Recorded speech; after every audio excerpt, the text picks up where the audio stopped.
Hi everyone. Today I'd like to answer Mary's question, thanks for your question, about best practices to handle conflicts in teams, relationships, any kind of relationship, partners. So, what I've noticed is the most important thing is first to accept the person as they are. Notice this is how they are. This is how they are right now. And then for me, the next step is to assume the best from them. Like assume their highest qualities, or assume your team's highest qualities, or if it's a partner, assume their highest qualities. And you have to talk with the conviction that they have those highest qualities. So you really have to see the best side of them and focus on the best side of them. Often when there's a conflict, we're focusing on the bad side of them or the worst side of them or a side that we don't like. But if you focus on the better side when you're going to approach the conflict, then the whole thing is much more smooth. And the third thing I've seen that really works is you're going to have a conversation, right? Like conflict requires conversation. When there's conflict, communication is necessary.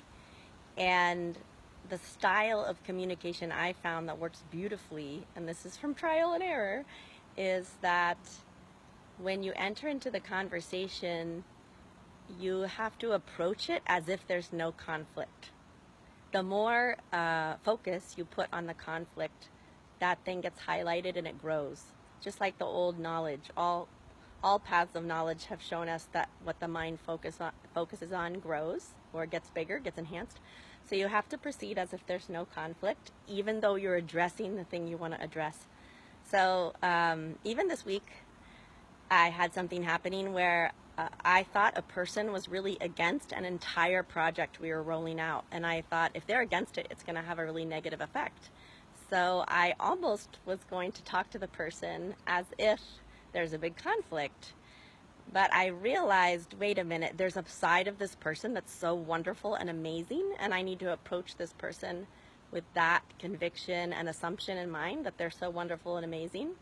And instead of talking about the conflict at all or highlighting it, I just simply, I told them the things about them that I feel are so amazing and that they have always been supportive, which is true. And I simply asked for what I wanted, and I focused on what I wanted instead of the conflict that had already happened or was currently happening. I just asked them, oh, it would be wonderful, would you get behind this because you're a powerful person and this would really be supportive? And it was just a brilliant conversation. The person said, absolutely. And I realized the whole conflict was dissolved. And it kind of dropped out of my mind as a conflict. So these are the ways I've noticed are skillful ways to deal with conflict. Assume the best in a person or a team. See the best side. Don't look so much at the conflict, but look at what you want. Look at what you want going forward.